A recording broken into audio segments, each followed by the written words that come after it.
Turned by McKenna!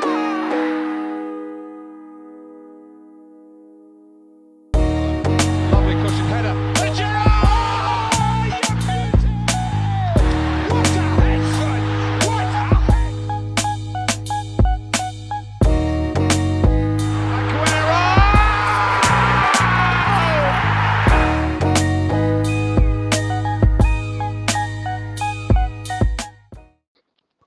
Hello and welcome back to the Premier League Trio podcast. My name is Haider Rabbani and I am your host as usual today. I'm absolutely delighted to be joined by Carlo Garganese, who is an Italian football expert and he's featured on many of the mainstream outlets. Recently, he was on TalkSport. How are you doing today, Carlo? Yeah, I'm doing good. It's very hot where I am, but yeah, it's good to speak to you, mate. Absolutely. It's a classic sort of thing in Britain, isn't it? That when it's really hot, we complain, but when it's raining, we complain as well. So you can never win, can you? No, that's it. It's just, I think there's no air at the moment. There's no wind. If we were by the seaside, it might be a little bit easy to take. Absolutely. So let's just jump straight into it. And Juventus, I mean, by their standards, it's just a normal season, isn't it? They won the Scudetto for the 9th time in a row. And what we saw in the news is that Sarri got sacked. And I just wanted to ask you, are you surprised at the sacking of Sarri? And do you think he's the right appointment? Because when I remember Sarri at Chelsea, I thought he got a rough ride. I don't think he got as much respect as he deserved. He obviously came with the whole Sarri ball philosophy, the attacking, sort of attractive football that he did so well at Napoli, and came to Chelsea and had a really, really good start. But unfortunately, I think, form dropped. I think the football wasn't as attractive as people hoped it would be. And eventually, even though he won the Europa League and he managed to come third in the Premier League, he left and joined Juventus. And I remember his appointment being agreed with a lot of skepticism, I think, especially as there were links to Pep Guardiola and a few other managers. And he was asked to bring in that style of beautiful football, to add to Juve's already excellent success. And I don't think his face really fit. And unfortunately, we've seen now that he's been sacked. But what are your thoughts on the sacking? And do you think he was a mistake from the start? Yeah, well, I think a lot of what you said there is true. I think from the Juventus point of view, in terms of actual success, tangible success, in terms of trophies, I think he done pretty much as well as he could when you consider the squad he has. Obviously, he won the Scudetto which is the 9th year in a row for Juventus. He lost the Coppa Italia final and the Super Cup to Lazio. So, you could maybe criticise him for that. But to be honest with you, those are pretty irrelevant trophies. No one really cares about those trophies anymore. So I don't think anyone's going to really lose any sleep about that. Obviously, he failed and Juventus failed in the Champions League. They went out in the last 16. It was their objective, as it has been for the last few years, to win the Champions League. And obviously to go out to Lyon in the last 16, a Lyon team that finished 7th in Liga and a team that had only played one competitive game since March, a team that's, even with the squad Juventus have, is much weaker than Juventus, that is obviously a humiliation. So obviously, yeah, he gets some criticism for that, and you can't absolve him from blame. But I think, like at Chelsea, I think that he has got a rough ride, and he's way down on the list of those to blame for Juventus's failure in Europe. The first person to blame is the chief football officer, Fabio Paratici, who is the guy that basically is in charge of the transfer policy, and Paratici basically gave Sarri a squad which is incapable of challenging for the Champions League. Yes, it's strong enough to beat Lyon, but the bottom line is that you could put any coach in charge of Juventus. You could put Pep Guardiola, Jurgen Klopp, Sarri, anyone, and they would get not even close to challenging or winning the Champions League. This Juventus squad is full of holes, full of gaps. It's not a strong squad. So really, to be honest with you, Sarri did as well as he could in terms of success and trophies. Obviously, you know, there's other issues as well. He wasn't, to answer your other question, he wasn't the right fit for Juventus because they didn't give him the players. You know, Sarri is a very unique manager. He needs a certain type of player to be able to carry out his type of football. And those include players that are good technically, that can play the short passing game, the players that are fast from 1 to 5 meters, can carry out the press, the high press, that are team players that attack and defend. Someone like Ronaldo, even Paulo Dybala to a lesser extent, don't really do much defensive work, don't press much. The midfielders that Juventus has got in their squad are just totally incapable of playing a short passing game, pretty much all of them. Only maybe Benton Kerr to a slight extent can, and maybe Ramsey, but he's way past his best and always injured. So yeah, I mean, no, he wasn't the right fit. He didn't really have the image for Juventus. But the thing is that Juventus were trying to win this Champions League, and they went for a different profile of manager than they usually do, because they believed they needed to go for someone that was more offensive and played more attractive football. And yes, Sarri didn't bring that to Juventus, just like he didn't bring that to Chelsea. But the reason he didn't bring that to Juventus is because he didn't have the players to. So yeah, he was set up to fail basically from the start. Absolutely, I've got to agree with that. And it's funny because I agree with you when it comes to Paratici. I do think that both him and Agnelli charged Sarri with the responsibility of revolutionising this Juve style of play. Like you said, I'm a massive fan of Allegri. I think he's one of the best managers in the world. But you could argue that he was a pragmatic manager. But what he was very good at was that in-game management, you know, being able to change it with his substitutions, and tactically, I think he was brilliant at that. But going back onto Paratici, how much blame does he have to shoulder? Because when I look at Juventus, and I'm a United fan, you know that, we follow each other on Twitter. I'm constantly tweeting about United, and most of the time I'm complaining. But when you look at both clubs, right, I think they're very similar. They have illustrious history. They're the biggest clubs in their country, in their leagues. They have this amazing sort of vibe and atmosphere around them that, you know, it's just steeped in history. But what they both used to do is they used to develop and used to be very good in the market. And I think what United have done in the past, especially the last 7 years, they've been very poor. When I look at Juventus, they were always excellent at picking up those free Bosman signings. They were excellent at that. You look at the Pogba, you look at Pirlo, for example. But when I'm looking at Juventus's transfer strategy now, they've definitely shifted from that. And I think I want to start with the Ronaldo signing. I'm a massive Cristiano Ronaldo fan. You know, you don't pass up on signing him. But for me, it was a step away from the sort of clever signings and actually signing players that were right for the style of play or the team that you're trying to build. And it was going towards that, I suppose, superstar signing to try and lift Juve's profile. So has Paratici moved away from that transfer strategy which actually benefit the team, and is he starting to go towards maybe a Galacticos sort of strategy? Absolutely, 100%. Juventus, really the secret to Juventus's rebirth. I mean, we have to take a step back and remember that after the Calciopoli scandal, which was way back in 2006, Juventus were in the doldrums from then up until 2011. For 5 years, they were totally miles away from the top in Serie A. A bit like Manchester United, really, after 2013. They were completely in the doldrums. And then what happened was Giuseppe Marotta, who was Paratici's predecessor and who Paratici worked under for all of the time that Marotta was in charge of transfers, basically, as you described there, was very clever in the market, very good at picking up free transfers, very good at squad building and team building. Each summer, identifying the weak areas in Juventus' squad and slowly but surely improving the squad, building it up. And he's doing that at Inter now as well, having moved there 2 years ago. And that really is how Juventus built up to become one of the best teams in Europe and to dominate in Serie A again. And remember, Juventus got to 2 Champions League finals. They got to the 2015 final, where they lost to Barca in a game which probably could have gone either way, and then the 2017 final when they were destroyed in the final by Real Madrid.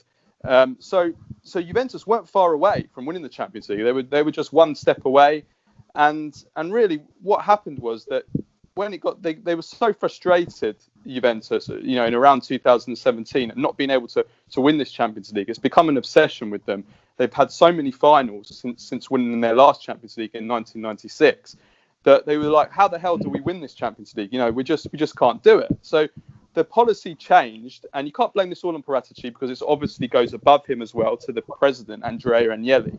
But the policy changed from this kind of clever, kind of gradual building the squad that Marotta did to this, right, we need to bring in a superstar like Ronaldo to get us over the line. You know, he's the one that's going to make the difference, you know, when push comes to shove. So basically since 2017 or 2018 when Ronaldo arrived, Juventus totally like scrapped everything they'd been doing well the last 7-8 years, and they just blew all their budget on one superstar each summer.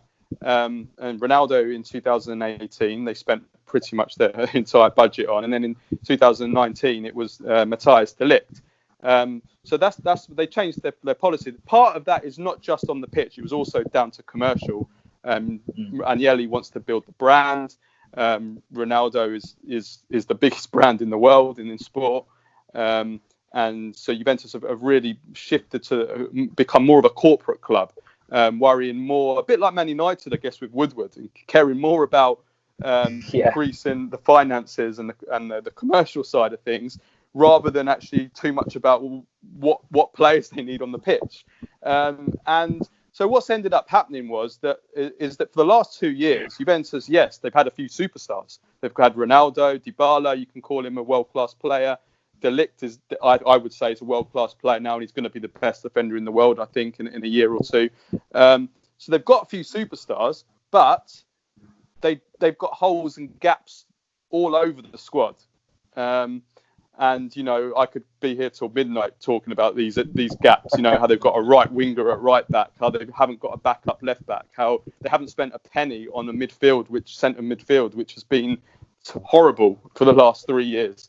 You know, how against Lyon, they had to bring on a player from their under-23 team who scored 4 goals in Serie C. That is a forward, Marco Olivieri. They had to bring him on in the last 10-15 minutes when Dybala got injured. They had to bring him on to try and rescue them in the Champions League. I mean, how embarrassing is that when you spend all this money on Ronaldo, that you have to bring on a player that's just, you know, a third division player? You know, It's embarrassing. Imagine what happened to Man United, the abuse that you'd get there. So basically they have changed the policy. They've gone for a more Galactico policy, and it's failed in Europe anyway. Yeah, I completely agree. It's the similarities between Juventus and Man United is staggering, because, like you say, when I look at Ed Woodward, and you put out a really good post the other day, and we interacted on it, when you were talking about the amount of money that these Premier League clubs are spending and how badly they're spending it, and how the lack of morality. And you look at Arsenal, they've gone and made 55 crucial staff members. And people need to remember that at football clubs, these behind the scenes staff, I'm talking, you know, even people that are the groundsmen and who are in the catering, in the canteen, and all these sort of people, these are people that are the heart and soul and the blood of a club. For years and years they've worked, and they're the cornerstone of a club. And the way that Arsenal discarded them, disgusting. Disgusting. When they're going to go and give Willian, a player over 30, a 3-year contract, going to give Aubameyang over 30, a £250,000 a week, I believe, contract. It's disgusting. And when I look at Juventus, I've always thought they were the ones, especially in Europe. I look at Juventus, Bayern Munich, Barcelona are lost. Real Madrid are lost. You know, spending obscene amounts of money. Man United have gone that way. I think they're tempering it a little bit. They're being a bit more tactical. You look at the Bruno Fernandes signing. I say that we signed Maguire for 80 million, which is a joke. But you look at the way that Juventus and Bayern Munich operated. It was so impressive. And what I've seen is, like I said, I'm a massive Ronaldo fan. And what I'm going to do is I'm going to move on to who you would like to come in, because I think that's important. You've mentioned, definitely think your fullbacks are weak. Alexandro has been a player I've been a fan of for years, but definitely need to reinforce there. But bringing Ronaldo in has actually hindered you going forward. And would you be happy to see him move on in the summer? Because There are reports of PSG's interest. I don't think Ronaldo's unhappy, but he obviously joined Juventus with the view of winning a Champions League. Still a brilliant player, still an absolute goal machine, scored a bucket load of goals this year, but I don't think he's never looked the same since he's joined Juventus. I'm not sure whether the defenses are better in Serie A. I don't know. Or, like you said, the team's very, very weak compared to the Real Madrid team. So who would you be bringing in midfield defense? And I think you should go for a striker as well. You missed out on Haaland, who would have been a wonderful signing. There are reports of Raul Jimenez from Wolves. Again, I think he's a top player. But who else would you be bringing in? Yeah, it's a difficult one. There's a lot of work that needs to be done. I mean, just to first things first, just to move away from obviously fantasy football, because we could always say for all the teams that we support, we want this player, that player, this player. But it's only certain things. You have to be realistic from Juventus' point of view. They have to offload their high wage owners. Their wage bill is astronomical. It's bleeding the club, and a bit again another big similarity with Manchester United. A lot of players, aging players, overpaid on high wages, and Juventus just can't shift them, can't sell them, because no one else is going to pay those wages for players that are in their 30s. So Alexis Sanchez is a very good example. Obviously, United have finally got rid of him now, but they basically had to give him away to Inter because there was no way they were going to sell him. So Juventus have been trying to get rid of a lot of these players for last summer they tried to get rid of them, and Paratici failed to get rid of anyone. So we're talking about Blaise Matuidi, who has actually just gone to Inter Miami, although Juventus didn't get a transfer fee for him, so he's off the wage bill. Sami Khedira on a huge salary, 33 years old, always injured. I mean, who the hell's gonna pay a transfer fee and take him or pay his salary? Gonzalo Higuain, exactly the same. They tried to sell him last summer, couldn't find anyone to buy him. There's others. Douglas Costa, who's only 30, but huge salary, always injured. It's difficult to find buyers for these players. So first of all, they need to get rid of them. Then they can bring in players. The question mark really is, obviously, Andrea Pirlo's the new coach, which is, a big gamble. And so the question is, are Juventus going to kind of accept that this is going to be a transitional season and sign players who are maybe not established yet and need a bit of time to grow? That's possible. But if we're talking about the positions that need strengthening, as I said, I think Juventus need, this might be going into fantasy football a bit, but they need three fullbacks. I would even question Alex Sandro, who really has gone backwards. He stagnated the last 2 years, to be honest with you. Might even be worth getting rid of him, get last chance to get a transfer fee. He's 29 now. Midfield, the midfield really needs reworking. I think the only two midfielders that deserve to stay next season are Bentancur, who's young, and Rabiot, who didn't have a good season but actually played quite well in the last month or two after the lockdown, and was actually finally starting to show something. I think those two players probably deserve to stay. But then, they need a lot of work in midfield. Arthur's coming from Barcelona, but like Bentancur and Rabiot, doesn't score any goals. They need goals in midfield. No one in midfield scores any goals. Pjanic has gone to Barca already. Kulusevski is a wonderful young talent who can play on the right wing, but can also play in midfield. So he could possibly come in midfield. And then, as you said, a number 9. Absolutely, Juventus need a number 9 because they don't have that focal point. Somebody that can play with the back to goal. Obviously, Higuain has kind of filled that in, but he's way past his best.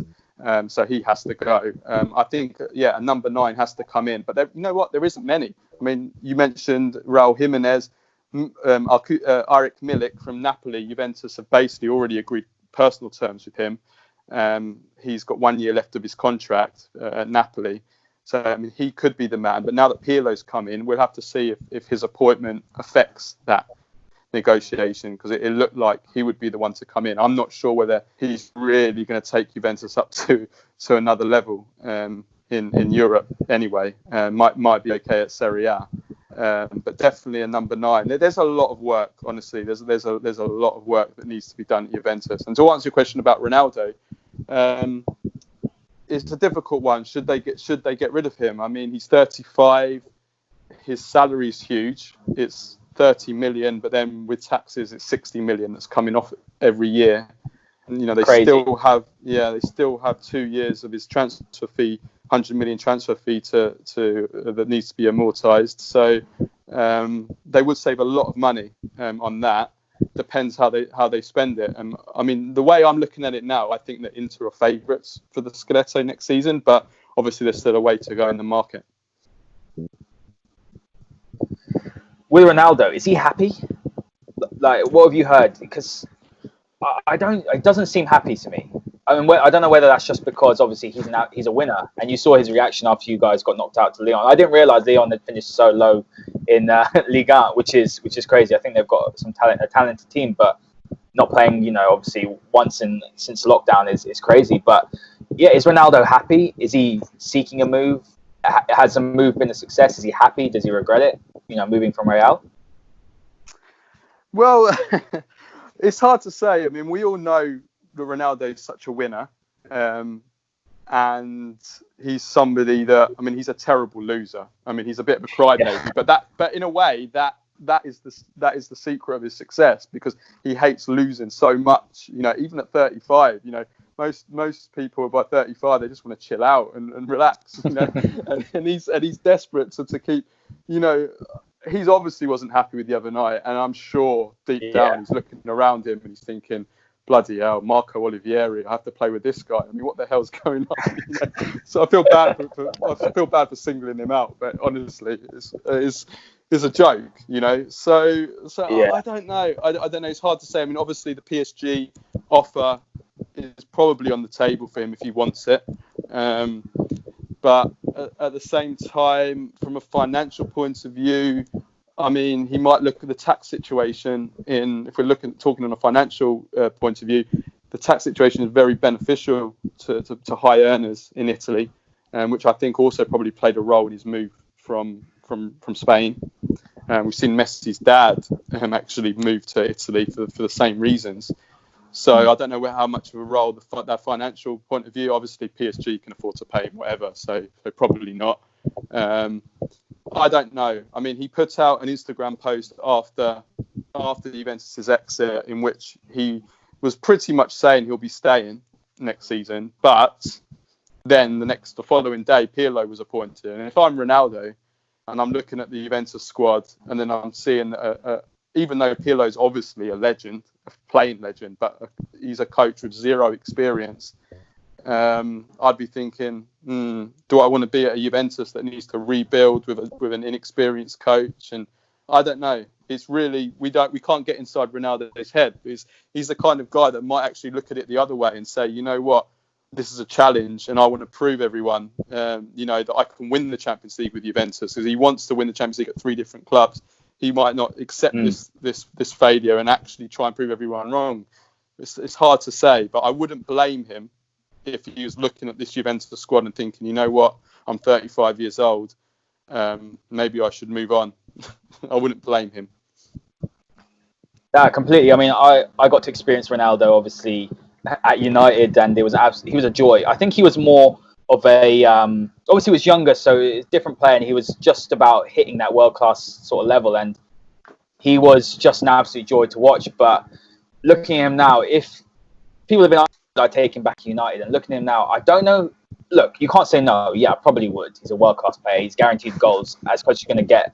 But looking at that young squad that we have at United, I don't know if it'd be detrimental to have someone come back, obviously the age of 35 on such big wages, and that would maybe rock the boat in terms of, because everything's been played through Ronaldo. And this is the sort of problem I think Barcelona have had over the years, is that, they've neglected the team, improving the team and actually buying correctly, and they've just funneled everything through Messi. And when Messi goes, you're either going to have Barcelona go to another level where they actually play as a team, or they're going to end up like AC Milan and they're just going to be, just in trouble for years and years. But I don't know. I think Ronaldo will probably stay. And before we go on to Pirlo and the sort of the manager appointment, I want to ask you about who your player of the season was and who disappointed you. And I'm going to start. So I've watched quite a bit of Serie A this year, but a player I've always been a fan of was Paulo Dybala. And last season was a tough one for United fans. I think Tottenham fans as well, where we thought we were gonna get him. And I think he's one of those. He's one of my favorite players in the whole of Europe, and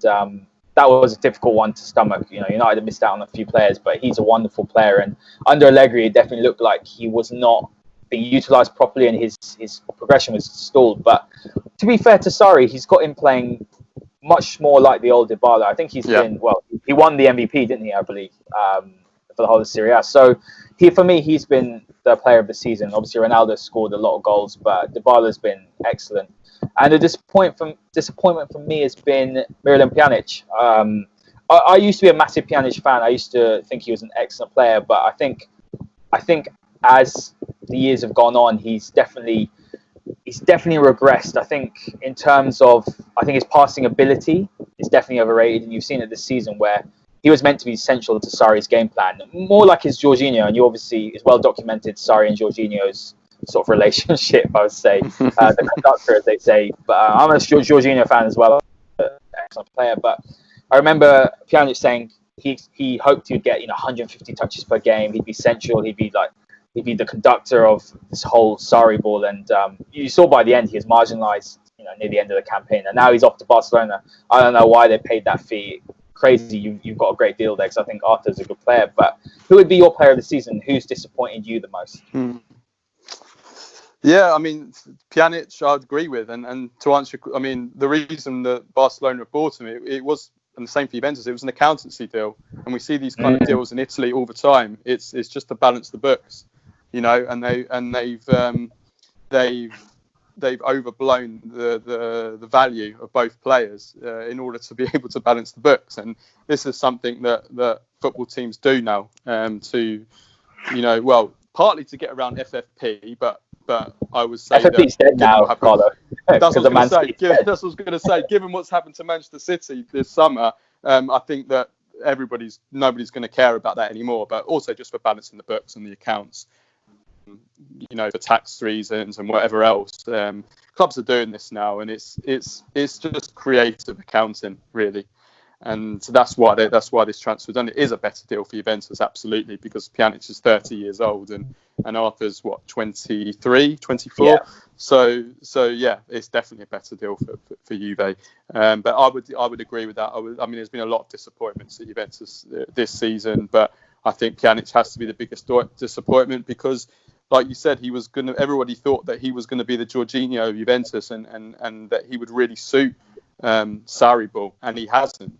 Which is a little bit of a surprise because even though I've always liked Pjanic, I've never thought he's maybe one of the best midfielders in the world, but I've always liked him. I did honestly think that he would be suited to Sarri, but I thought that he's got a good short passing game. He can keep the ball well. Maybe he's been penalised by the fact that many of the other midfielders can't keep the ball, but he didn't keep it well himself. So yeah. I would say he's definitely the disappointment. For player of the season, really, it's out of one or two players. It's out of Dybala and Ronaldo. Whatever you want to say about Ronaldo, he still scored 37 goals in all competitions. He scored like 40% of Juventus's goals. So many of those were incredibly decisive goals. The first goals in games to break the deadlock. Again, he was the only person that scored a knockout goal in the Champions League for Juventus. He scored 2. One of them was an incredible goal against Lyon. He's basically had to do everything for them both seasons in the Champions League knockouts. Yeah. Obviously, he scored the hat trick against Atletico to turn it around last season, and then scored two against Ajax as well when Juventus went out. So he's the only player that scored for them in the knockout stages. So he's the one that has always risen to the big occasion. And to be honest with you, he did it again this season. So I think that he had another amazing season, Ronaldo, and Dybala as well. Dybala, so many wonder goals this season from Dybala. Honestly, there's probably about 5 or 6 goals which are you could say are goal of the season. So many. And that's like you said, that's the one of the big successes for Sarri this season was resurrecting Dybala, who couldn't really find a position on the pitch, and he managed to get the best out of him. So Sarri definitely deserves praise for that. I think you could pick between either of them. I mean, Dybala was the MVP of Serie A, but strangely, Ronaldo was given the MVP by Juventus, which I wonder whether Juventus gave it to him because they want him to stay and they don't want to, they don't want to keep him happy. Yeah, exactly. So to be honest with you, I couldn't choose between both of them. I think they both deserve it. To be honest with you, they've definitely carried Juve this season. I think that's what's been most disappointing for Sarri, is that while he's been trying to imprint that that attacking style of play or that high press, and I just think the supporting cast haven't really been good enough. The midfield's an engine, and you look at Man United for years, our midfield has been so poor, and I actually think Bruno Fernandes would have been exactly the sort of player you need. He's a goal-scoring, creative midfielder. His attitude's incredible. He's a leader on the pitch. He starts to press. Everything good comes through him, and we got him for 47 million. Obviously, with the add-ons, it'll probably be close to 60 million pounds. But looking at him being available, Juve easily could have enticed him to join.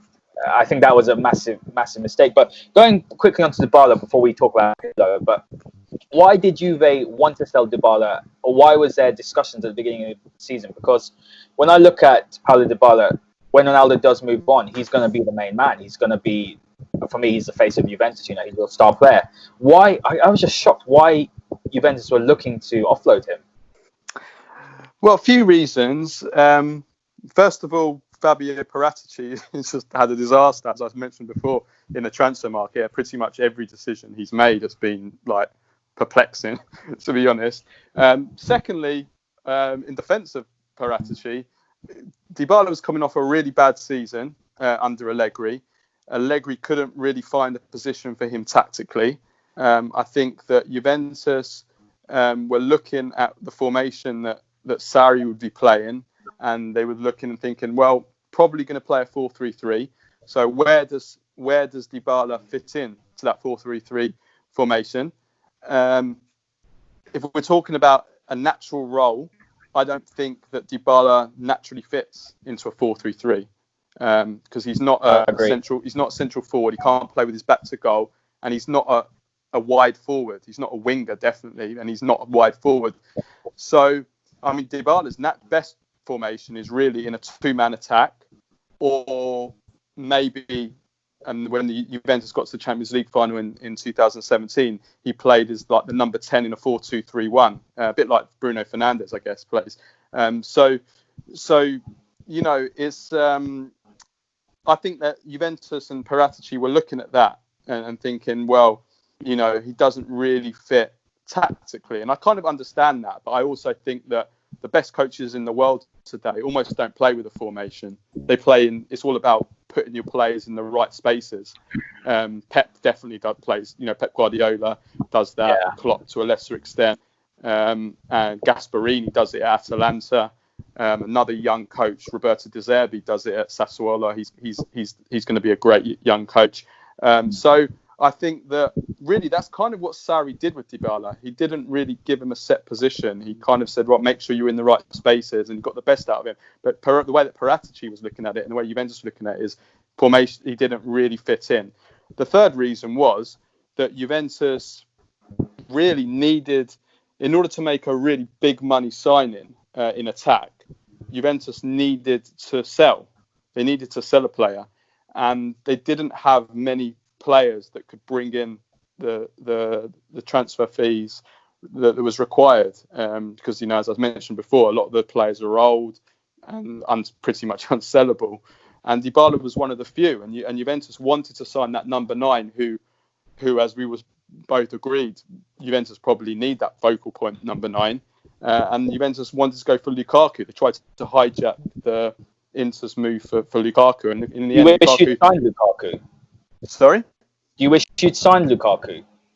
I don't know. I mean, it's difficult to say. I mean, Ronaldo has always done well, and we saw it at Real Madrid, obviously, when Benzema was the kind of the wall for Ronaldo, the focal point that dragged the defenders away, and Ronaldo hasn't had that at Juventus, and maybe that's penalised him despite all the goals that he scored. That has penalised Ronaldo a little bit, I think. So maybe it would have been better for Ronaldo, but would Lukaku have scored as many goals when he had to play the second fiddle? Def probably wouldn't have scored as many as he has for Inter. I mean, I think Lukaku's the perfect man for Antonio Conte. Yeah, he's a perfect striker, 100%. Yeah. So he's done great. He's done great for Inter. So in the end, I think it probably worked. It worked out well for both parties. Yeah, I completely agree. I think when you look at Lukaku, United were never geared up to play the way that would get the most out of him. And you look at us now; it's taken a little bit of time, but the sort of front three is very fluid at Man United. Add Jadon Sancho, it could be brilliant. But let's move on to the managerial appointments. This is the last topic we're going to tackle. And I'll be completely honest with you. Pirlo's appointment, it's funny. So Sarri gets sacked. I went upstairs, like it's really hot, had a little bit of a nap, woke up, and then Pirlo's the new manager. I came downstairs, my brother's like, Pirlo's the new manager. Because I was, all this time I'm saying, I tweeted, you know what, Mauricio Pochettino, who I'm a huge fan. He's probably my favourite manager out there. Someone that I would love one day to manage Man United. Available as well, so there wouldn't be any fee that you'd need to pay for him. And I just thought, you know what, he's nailed on to join Juventus. He would actually do very well there, I think. He's good at rebuilding squads. He did it at Tottenham. He managed young players really well. He's got an exciting and sort of attacking brand of football. Obviously, it's an aging squad, but if backed properly, he could do some really great things. I mean, Dybala would be mouth-watering under him, to be honest. And then you see that Pirlo's come in and definitely sent shockwaves through the footballing world. And what you're seeing a lot of at the moment is that a lot of big clubs like Juventus now, obviously, Real Madrid have got Zidane, Arsenal got Arteta, Lampard at Chelsea, Ole Gunnar Solskjaer at United. All these ex-players now are, and it seems to be a bit of a fan. I wouldn't say I'm a big fan of this because obviously up until sort of recently, Man United have started to play again. But I never really thought that Solskjaer, as much as I loved him as a player, I never thought he was the right appointment. I didn't think he was tactically good enough. I didn't think he was experienced enough to be a manager of one of the biggest clubs in the world. He'd be learning on the job, and a club of Man United shouldn't be. You shouldn't have the training wheels on. You should be bringing in the best, and you should be building, not letting the manager learn on the job. It's too risky. So that's kind of my thoughts on the Pirlo thing. And what Pirlo does have, obviously, is he has that Juventus DNA. And I think that is important to an extent. But whether that's as much, of an importance compared to tactical ability and now, like, we don't know how Pirlo is going to be. Obviously, I think the board have seen something there. But for me, it's quite clear that Pep Guardiola will be Juventus's next manager, I think. So this is just my view. So why would Juventus sack Sarri, bring Pirlo in, maybe for a year, and then Pep comes later? Well, they're not going to sack him, are they? Pirlo, the club legend. So I don't know. Do you think it was worth the gamble? Taking that gamble, and who would have been your choice? Because Inzaghi was another one that has been mentioned even before Sarri got the job. So I don't know. I think it's a little bit of a weird one, and I think next season you're right. I think Inter are probably favourites under Conte if he doesn't have his famous meltdown, sort of before next season. Big if, yeah. Well, it is a huge shock. I mean, I've got quite a few contacts that are well informed at Juventus, and none of them saw it. None of them saw it coming. This Pirlo, it came out completely out of the blue. Really, it was only kind of an hour or 2 hours before the news came through that he had been appointed, that there was anyone was saying that he was a serious option. So it was a huge surprise, a huge gamble.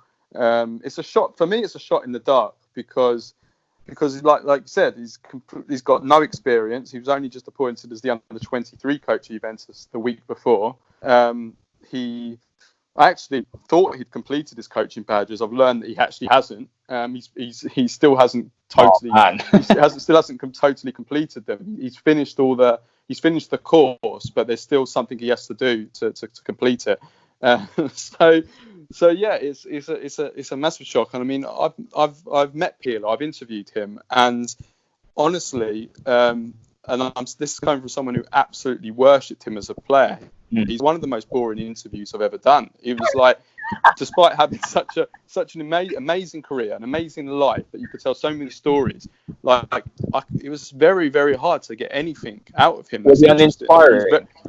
Yeah, not at all. I mean, he's a man of very few words. speaks like very monotone. So like his voice is always the same. Quite a robotic voice. Obviously, he's a hugely intelligent person. And just because, maybe you don't always express yourself, that doesn't mean you're not intelligent. Some of the greatest minds are, we probably remember it at school. The most intelligent people are often those that are socially not the best, Yeah. And so he's obviously very intelligent. He's obviously a very intelligent person. He's a very deep thinker. I'm sure the way that he thinks about the game, as we saw as him as a player, that he has great ideas. And, the question, I guess, is whether he can express himself and get that message across, because theory is one thing, but putting it into practice and making everyone else be able to play and carry out your vision is something completely different. So, I just think it's impossible to say. Agnelli is the president is very good friends with Pirlo. They often play golf together. They have an amazing relationship. So I don't know how much that played into it. Agnelli seems to really believe in Pirlo, seems to really think that he can do it. But it's impossible to say, because when you've never ever coached, what are you basing it on? Just what theory? Just through conversations and ideas? We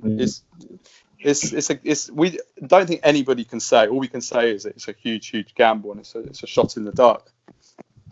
Yeah, I completely agree. It's it's so puzzling, because this is a sort of move that you would see, Inter making, because Inter are crazy. It's like a circus over there, isn't it? And that, I suppose, Marotta going over there is trying to make it more like Juve. Juve are always very professional. Everything's done properly, very clean cut. Due diligence is done. Transfers are done at a really reasonable price. Everything's it's like a well-oiled machine. And then you're bringing in, you're putting a spanner in the works, aren't you? Probably the biggest gamble I can think of. If Juve were sitting in Serie B like they were, obviously after Calciopoli, I could understand. It's like when Chelsea got the transfer ban, bringing Lampard in because no big manager wants to go in without a transfer window. I believe Allegri was spoken to about that job, and I honestly thought they'd bring Allegri back. But who would you have wanted to come in? Are you a Pochettino fan as well, or are you definitely one of those that's thinking 1 year and then Pep's going to be joining? Yeah, I'm a Pochettino fan. I like him. I think that he has a style and vision for football, but he can still adapt his formation around it and not play one system.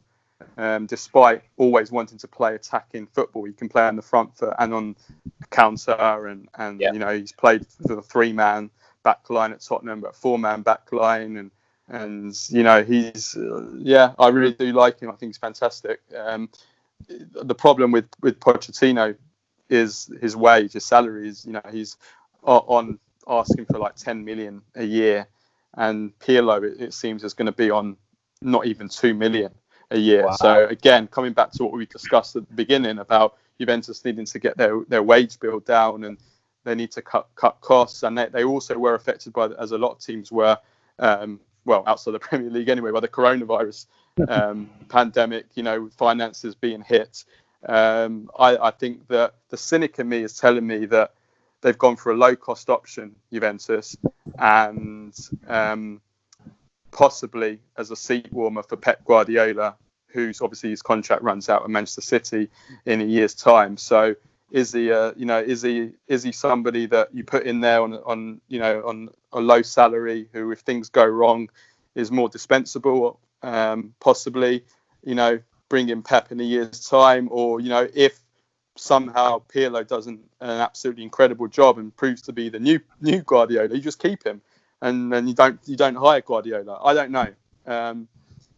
That's a possibility. We're just speculating on that, but I do think that finance has definitely played a role in Pirlo coming ahead of some of the other candidates. Definitely Pochettino. Simone Inzaghi was mentioned. He's done a great job at Lazio, but he's on a contract at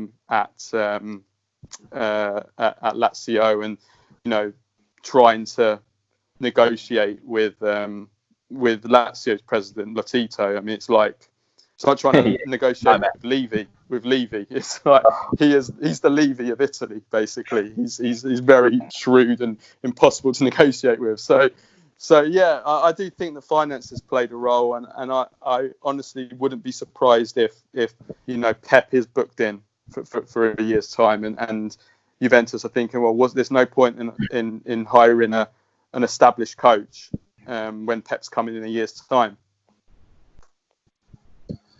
Yeah, I completely agree. I think I'm just intrigued to see where Pochettino does go, because obviously, if Conte does have his meltdown, you might see him at Inter. Is there any chance that Allegri would ever join Inter? Because I know he's coached AC Milan, Juventus now. I thought Allegri was incredibly underrated and disrespected.